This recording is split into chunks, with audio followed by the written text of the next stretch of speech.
बिस्मिल्लाहिर्रहमानिर्रहीम। आज का जो हमारा सेशन है ये बिलोंग करता है कि ईआरपी सार्प में वॉचर्स कैसे इंटर होते हैं और उनके ऊपर क्या ऑपरेशन होते हैं। मतलब कि ईआरपी सार्प में हम जेवीज, general watcher, bank payment, cash payment, bank receipt, cash receipt और इस तरह के और वॉचर हम किस तरह इंटर करते हैं और उनके ऊपर ऑपरेशंस क्या क्या परफॉर्म कर सकते हैं। तो सबसे पहले हमें आना है जीएल में, उसके बाद हम जाएंगे वॉचर एंट्री में, जनरल वॉचर।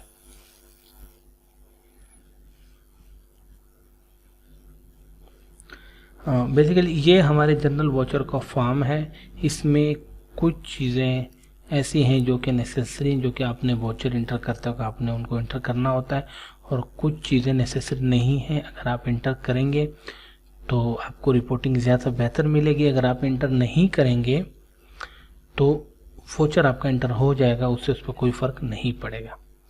तो सबसे पहले हम स्टार्ट करते हैं कि वॉचर टाइप, जो कि जनरल वॉचर का जेवी होगा, और हमारे बाकी जितने भी वॉचर होंगे उनके अपने अपने टाइप्स हैं, जो शार्ट कोड भी आप इन्हें कह सकते हैं।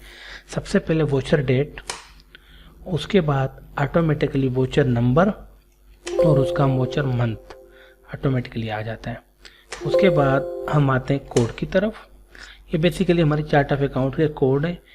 इसमें हमने अपनी वॉचर के हिसाब से कोड सेलेक्ट करना है। हम सर्च भी कर सकते हैं और बाय डिफ़ॉल्ट कोड भी दे सकते हैं। फॉर एग्जांपल एंटरटेनमेंट का एक्सपेंस है, मैंने इंटर किया। ये डिपार्टमेंट, अगर हम इसके साथ डिपार्टमेंट इंटर करेंगे तो ये हमें एक्सपेंस की डिपार्टमेंट वाइज रिपोर्ट्स शो करेगा। अगर हम डिपार्टमेंट सेलेक्ट नहीं करते तो वो उसकी अगेंस्ट हमारी रिपोर्टें इंटर नहीं होंगी।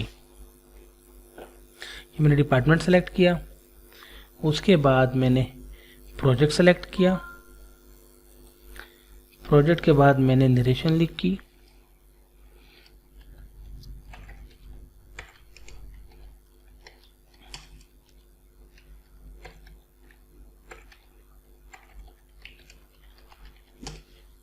मैंने नरेशन लिखी, ठीक है। और बाकी भी बहुत सारी फील्ड्स हैं लेकिन वो जेवी में यूज़ नहीं होती। इसमें हम अगर एम्प्लॉय सेलेक्ट करेंगे तो हम हमारी एम्प्लॉय की रिपोर्ट्स हैं अकाउंट्स वाइज, वो भी आप इसमें निकाल सकते हैं। और ये एम्प्लॉय हमारे पेरोल पे यहाँ पे आ रहे हैं, ठीक। मैंने उसके बाद मैंने उसको डेबिट करना है या क्रेडिट करना है वो सिलेक्ट करना है, और उसकी अमाउंट क्या है, फॉर एग्जाम्पल 1000 रुपीज़, और मैंने उसको ऐड कर दिया। इस तरह से मैं दोबारा आया, मैंने एक और एंट्री सेलेक्ट की, डायरेक्टर एंटरटेनमेंट एक्सपेंसेस। इसी तरह मैंने डिपार्टमेंट सेलेक्ट किया, एम्प्लॉय सेलेक्ट किया, प्रोजेक्ट सेलेक्ट किया, उसके बाद नरेशन, अमाउंट हम चेंज कर लेते हैं। ये दोनों आपके क्या हो गए, डेबिट हो गए। उसके बाद अब मैं सेलेक्ट करता हूँ अदर कोड, फॉर एग्जाम्पल मैं कैश या कुछ भी, कोई भी कोड हो सकता है, उसको मैंने सेलेक्ट किया और उन सारों को मैंने 3000 से क्रेडिट कर दिया। जब मेरा वॉचर बैलेंस हो जाएगा, जो भी मेरी एंट्रीज होंगी, जो आपकी नीड के मुताबिक जितना डेबिट होना है और जितना क्रेडिट होना है, और प्रॉपर नरेशन देने के बाद मैं उसको सेव करूंगा। सिस्टम यहाँ पे चेक करता है कि अगर वॉचर आपका बैलेंस है, दोनों साइडें बराबर है, तो वो सेव हो जाएगा, वरना वो आपको अनबैलेंस का मैसेज देगा। सेव करने के बाद मैं उसका प्रिंट देखना चाहता हूँ, जी मैं देखना चाहता हूँ, मैंने यस कर दिया, प्रिंट प्रीव्यू, और ये मेरे पास मेरा जेवी का प्रिंट आया। ये आपकी कंपनी की इंफॉर्मेशन और एड्रेस है, जनरल वॉचर है, लोकेशन एचओ है, फैक्ट्री है, साइट है जहाँ से आप बैठ के वॉचर एंटर कर रहे हैं। डॉक्यूमेंट अभी तक अनपोस्ट है हमारे पास, वॉचर नंबर 1 है, और ये जुलाई की 30 तारीख का वॉचर है, वॉचर डेट है। साथ में हमारे पास अकाउंट कोड आ रहे हैं, अकाउंट टाइटल आ रहे हैं, डिपार्टमेंट आ रहा है, और उसकी टोटल अमाउंट डेबिट या क्रेडिट आ रही है। इसी तरह हमारे पास एंड पे कुछ सिग्नेचर्स हैं, और ये आप अपनी मर्जी के मुताबिक चेंज भी करवा सकते हैं। तो ये था मेरे पास जेवी। इसी तरह जेवी के अंदर हमारे पास एक है रिवर्सल वॉचर।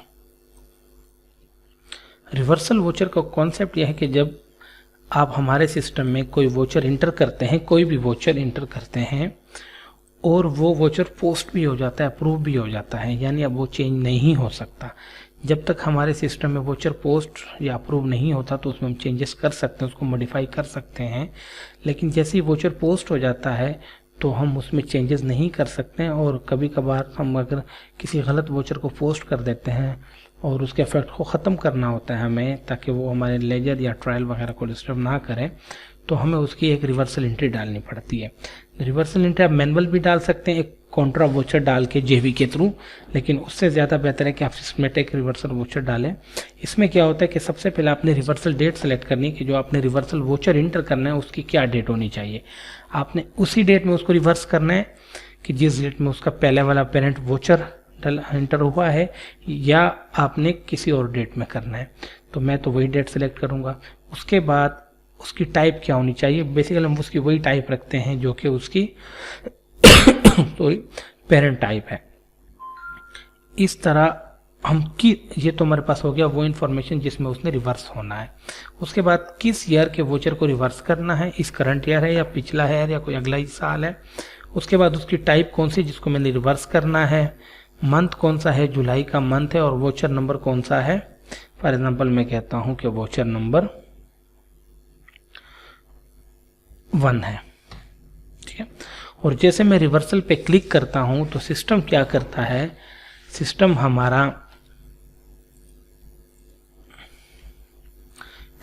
हमारा इसी मंथ में एक रिवर्सल वोचर डाल देता है।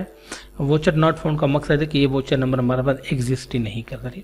जब मैं उसको रिवर्सल पे क्लिक करता हूं तो सिस्टम उसका एक रिवर्सल डाल देता है कि जो एंट्री ऑलरेडी डली है उसके कॉन्ट्रा वोचर डाल देता है विद प्रॉपर नरेशंस और हिस्ट्री के।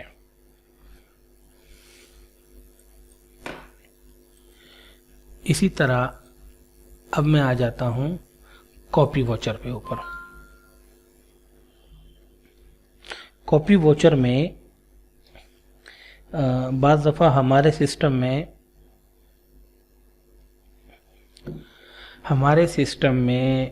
या किसी भी सिस्टम में कुछ वोचर ऐसे होते हैं जो हर मंथ रिपीट होते हैं और उनकी लेंथ भी काफ़ी ज़्यादा होती है, मतलब वो काफ़ी मुश्किल वोचर होते हैं या काफ़ी लंबे वोचर होते हैं।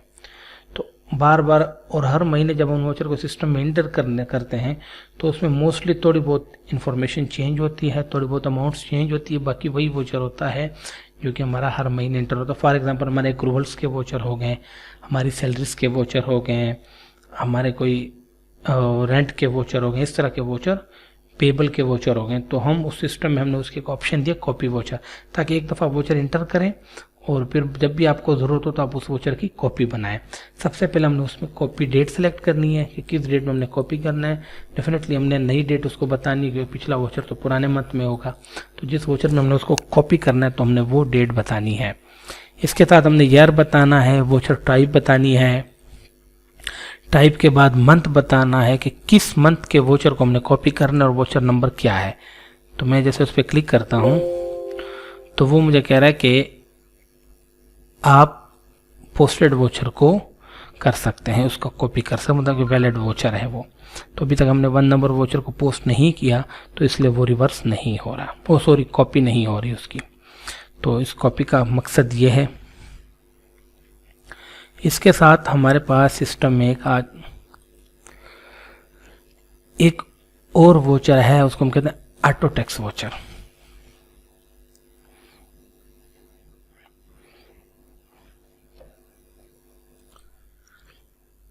अच्छा, ये हमारे पास सेटअप में वोचर एंट्री में ऑटो टैक्स वोचर का एक फॉर्म है। बेसिकली इस फॉर्म का पर्पज़ ये है कि मैं किसी किस्म का भी इनकम टैक्स जो अपने वोचर्स में डिडक्ट करता हूँ, पार्टीज़ का, वेंडर्स का, फिर जब उसका टाइम पूरा होता है, मंथ बाद मैंने उसको पे करना होता है, तो मैं यहाँ पे सिंपल क्या करता हूँ, उस कोड को सेलेक्ट करता हूँ कि जिस कोड के टैक्स को मैंने डिडक्ट किया, उसके बाद उसको गेट करके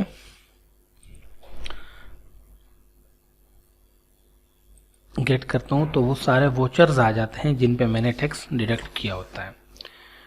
तो उसके बाद जो दूसरा पोर्शन है वहाँ पे सबसे पहले मैं फ्रॉम डेट टू डेट्स के इस डेट से इस डेट तक जितने भी वोचर डले हुए हैं, वोचर इंटर हुए हैं, उनका टैक्स शो हो जाता है। मैंने जिन जिन कोड का टैक्स डिडक्ट किया है गेट टैक्स के साथ वो सारे वोचर्स आ जाते हैं। अब सेकंड यहाँ पे उसकी टोटल अमाउंट आ जाती है जिन वोचर्स को मैंने जमा करवाना होता है। अब सेकंड पोर्शन इसका ये है कि हमने उस टैक्स को जमा भी करना है। तो मैं सेलेक्ट करता हूँ कि किस डेट का पेमेंट का वोचर बनेगा, चेक नंबर क्या होगा, चेक डेट क्या होगी, किस बैंक का चेक होगा ताकि वो फॉर्मेट पे उसकी प्रिंट वैसे ही हो जाए, बैंक कौन सा होगा मैं यहाँ से सेलेक्ट करता हूँ करंट अकाउंट में बैंक,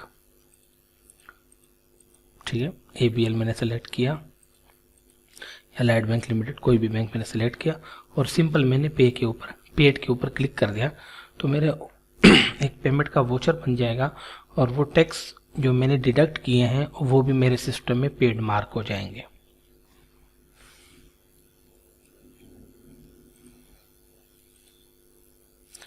अब मेरे पास बैंक रिसीट में भी दो किस्म के वोचर हैं रिसीट के, बैंक रिसीट और कैश रिसीट।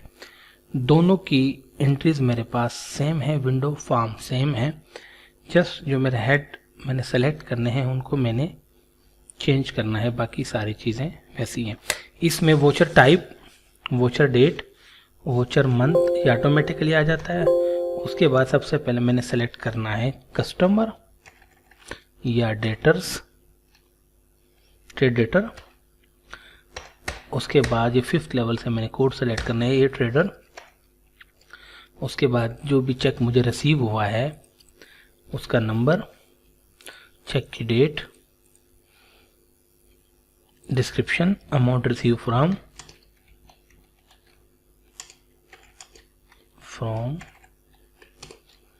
AA trader. उसके बाद कितनी अमाउंट रिसीव्ड हुई है, क्रेडिट 50,000 और उसको मैंने ऐड कर दिया। और ये नीचे बेसिकली उसने टैक्स की ऑटो एंट्री डिडक्ट की है जो मैंने यहाँ पे सिलेक्ट की हुई है, ठीक है। उसके बाद मैंने करंट अकाउंट बैंक सेलेक्ट किया अपना, किस बैंक के मेरे मैंने डेबिट किया और उसको मैंने ऐड कर दिया। तो मेरा वोचर टैली हो गया, मतलब कि मुझे एक क्लाइंट ने, मेरे कस्टमर ने 50,000 रुपये देने थे, उसमें से उसने मेरा टैक्स काट के बाकी का मुझे चेक बना दिया जो कि मेरे बैंक में रिसीव होंगे। मैंने सेव कर दिया। अब सेव में वो ये कह रहा है कि ये जो मेरे पास कोड है टैक्स वाला इसका कोई रिलेशन नहीं बना। तो जिस तरह मैंने लास्ट में पहले आपको समझाया था कि जब हम पहले उसका रिलेशन बनाएंगे और फिर जाके ये वोचर हमारे पास सेव होगा, तो मैं इस कोड का रिलेशन बना लेता हूँ या इस कोड को मैं दोबारा से रिमूव कर लेता हूँ।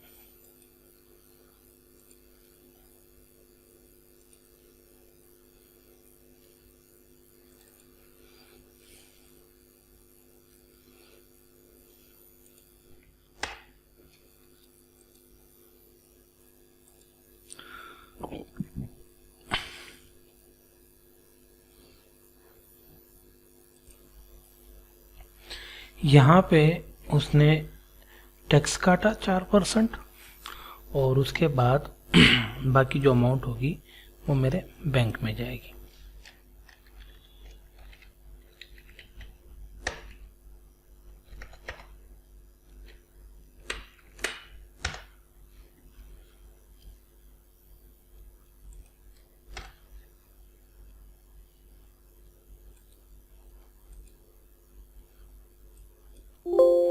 और ये मेरे पास वोचर सेव हो गया। प्रिंट देखना है जी, मैंने प्रिंट देखना है।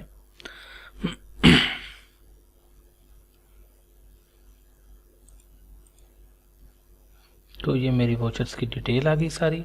बैंक रिसीट वोचर अभी अनपोस्ट पड़ा हुआ है, ये HO लोकेशन में है, ये उसके कोड्स, ये अमाउंट्स और ये उसकी आइटम डिटेल्स। यहाँ पे हमारे पास एक और बटन भी मौजूद है, चेक प्रिंट। हम यहाँ से जो भी बैंक सेलेक्ट करेंगे और अगर चेक प्रिंट उसका देंगे तो अगर हमारे पास राइट्स होंगे तो सिस्टम उसी फॉर्मेट के ऊपर उसका चेक भी सिस्टम से प्रिंट कर सकेगा। जैसे आपने चेक उस बैंक का फॉर्मेट बैंक प्रिंट में रखना होगा। इसी तरह सेम हमारे पास कैश रिसीट का वोचर है, जिसमें कुछ भी चेंज नहीं, जस्ट उसकी टाइप चेंज है। सबसे पहले मैंने ट्रेड डेटर सेलेक्ट किया, ग्रुप 5 का था हमारे पास, कस्टमर सेलेक्ट किया, प्रोजेक्ट डिपार्टमेंट सेलेक्ट किए, उसके बाद मैंने कोड सेलेक्ट किया, टेक्स्ट टाइप सेलेक्ट की और नरेशन दी।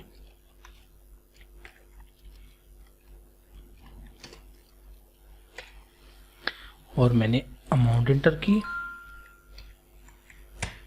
10,000 और ये मेरा कस्टमर क्या हो गया, क्रेडिट हो गया, साथ में टैक्स भी कट गया। और अब यहाँ पे मैंने बैंक की जगह सिंपल कैश का हेड सेलेक्ट करना है ताकि मेरा वोचर कैश में रिसीव हो सके, क्योंकि कैश रिसीव का वोचर है मेरे पास।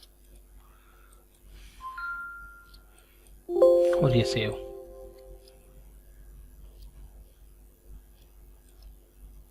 प्रिंट करना है, यस।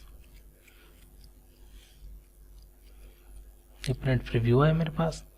सिंपल वही एक ही वोचर को फॉर्मेट, जैसे ऊपर कैश रिसीट वोचर लिखा हुआ है।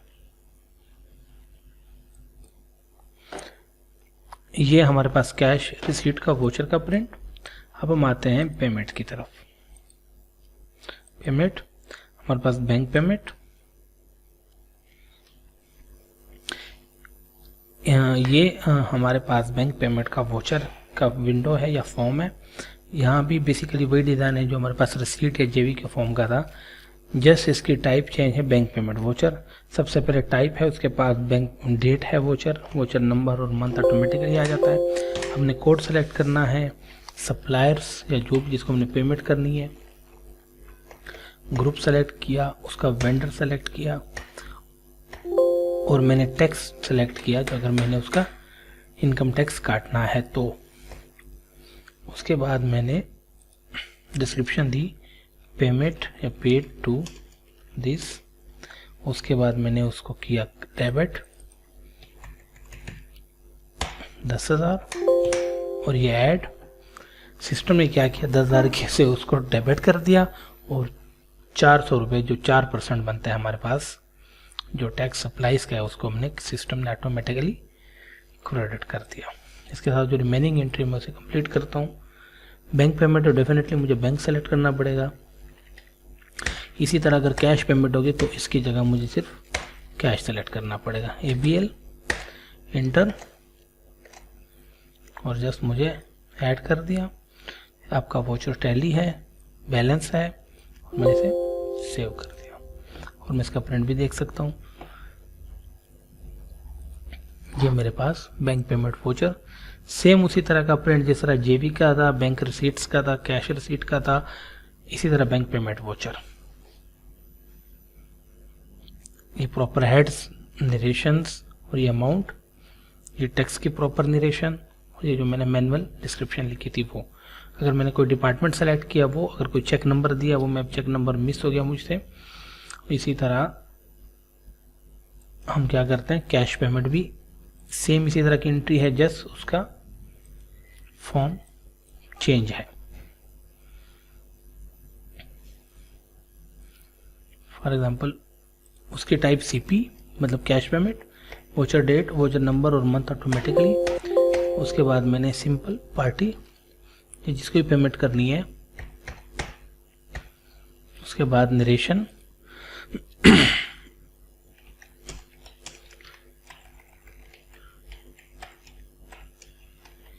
ठीक है। उसके बाद मैंने टैक्स अगर काटना है तो सिलेक्ट किया, नहीं काटना तो रहने देना है, डिडक्ट करना है तो पार्टी क्या होगी, डेबिट होगी डेफिनेटली। 50,000 में डेबिट कर दिया, ऐड किया, टैक्स उसने काटा, और सेम बैंक की जगह मैंने सेलेक्ट किया कैश, उसे ऐड किया, और सिस्टम ने, मेरा सिस्टम का वोचर टैली है, दोनों साइड इक्वल है, डेबिट और क्रेडिट अमाउंट, और अब मैंने इसको कर दिया सेव।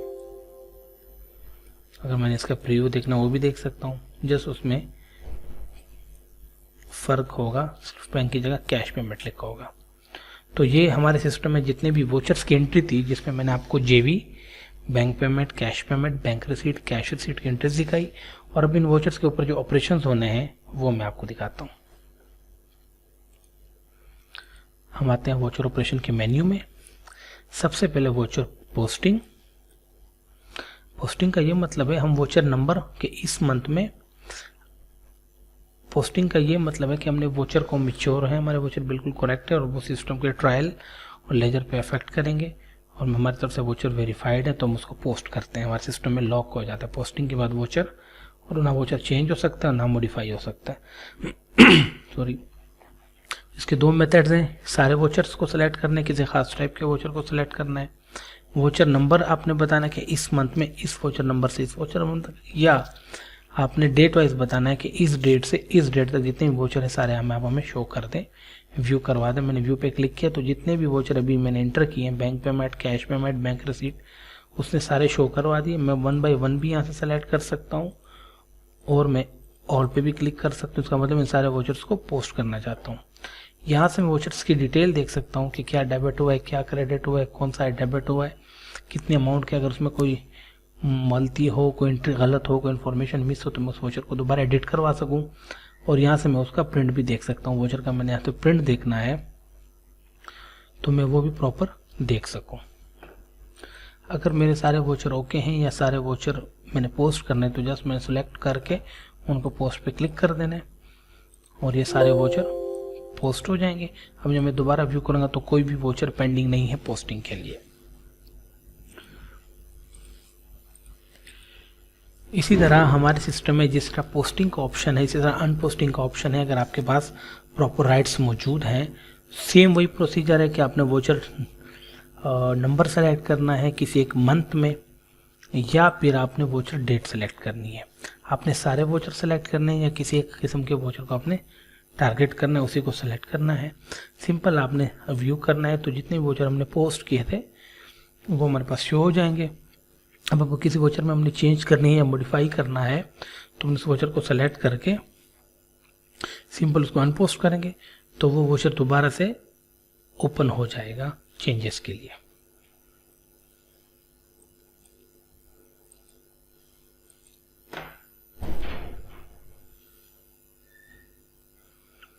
इसी तरह हमारे पास वोचर प्रिंटिंग लिस्ट है। अगर आपने बल्क में वोचर प्रिंट करने हैं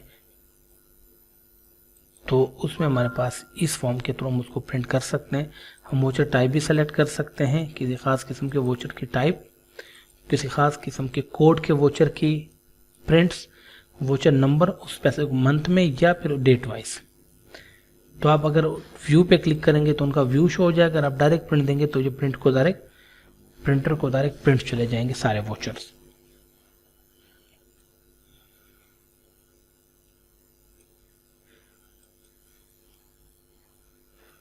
मैंने व्यू पे क्लिक कर दिया है तो मुझे वोचर का प्रिंट नजर आ गया। ठीक है, बैंक पेमेंट एक ही वोचर डला है।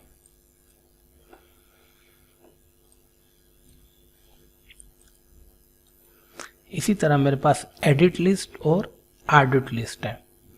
एडिट लिस्ट में यह है कि मैं जब यूज़र वोचर इंटर कर देते हैं तो मैं उन वोचर्स को वेरीफाई करने के लिए एक ही प्रिंट के ऊपर, एक ही क्लिक के ऊपर उनकी मेरे पास एक रिपोर्ट आ जाती है जिसमें उस वोचर की सारी डिटेल होती है, और मैं उसके बिहाफ उसको वेरीफाई करके वन टाइम में ही सारे वोचर्स को पोस्ट कर सकता हूँ। फॉर एग्जांपल मैंने वोचर, मुझे अगर नंबर याद है तो वोचर मंथ में इस नंबर से लेके इस नंबर तक, या मैं अक्सर डेट वाइज करता हूँ कि इस डेट से इस डेट तक जितने भी वोचर अनपोस्ट पड़े हैं या पोस्ट पड़े हैं या ऑल, तो मुझे सारे शो करवा दें आप।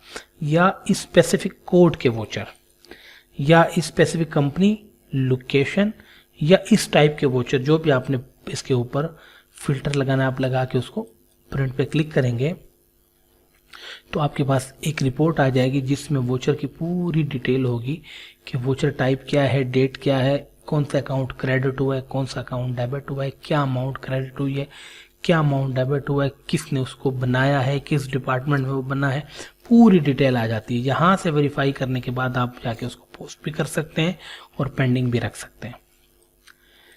इसी तरह हमारे पास सेम एक रिपोर्ट है एडिट लिस्ट, जो कि सेम एडिट लिस्ट की तरह ही है, बट उसमें यूजर्स की डिटेल आ जाती है। फॉर एग्जांपल बाकी सारे फिल्टर वही हैं, उसमें यूज़र की डिटेल आ जाती है कि आप किस यूज़र की वोचर देखना चाहते हैं, या किस यूज़र के वोचर देखना चाहते हैं, या उस यूज़र के जिसने क्रिएट किया, मॉडिफाई किया, या दोनों किए, या उनमें से कोई एक किया। ठीक है, तो मैं जस्ट बाकी वही फिल्टर जैसे एडिट लिस्ट के ऊपर अप्लाई होता है, मैं उसके प्रिंट करता हूँ तो मुझे उसी यूज़र्स की और उसी एक्टिविटी के कि जो क्रिएट हुए हैं मुझे वही यूज़र नज़र आएंगे और वही वोचर नज़र आएंगे। इसी तरह मेरे पास वोचर सर्च का भी ऑप्शन मौजूद है। वोचर सर्च में जो पैरामीटर्स, इस विंडो का बेसिकली मकसद ये कि आपको कोई वोचर नहीं मिल रहा, आपने काफ़ी सर्च करने के बाद, तो हमें उसका कोई भी पैरामीटर याद हो, कोई भी नरेशन याद हो, कोई भी चीज़ याद हो जो इस फॉर्म पे मौजूद है, तो हम उस वोचर को सर्च कर सकते हैं। फॉर एग्जांपल वो इस डेट से इस डेट के बिटवीन हो, वो पोस्टेड हो या अनपोस्टेड हो, किसी एक अकाउंट कोड आपको याद हो कि उसमें एक हेड ये था, आपको वोचर टाइप याद हो, आपको voucher number, cheque date, narration, department कौन सा है, उसके बाद आपको ये पता हो कि डेबिट इक्वल टू दिस होगा, ग्रेटर देन दिस अमाउंट होगा,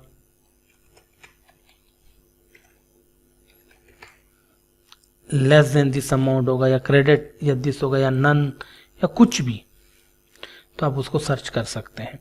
जैसे मैंने क्लिक पे क्लिक किया तो उसने मुझे कहा कि नहीं, जो भी आप सारे उसको, तो जितने भी वोचर मेरे सिस्टम में एंटर हुए उसने मुझे सारे शो करके दिखा दिए। और जब मैंने वोचर पे फर्दर क्लिक किया तो मुझे उसने उसके वोचर का प्रिंट भी दिखा दिया और उसकी हिस्ट्री भी दिखा दी।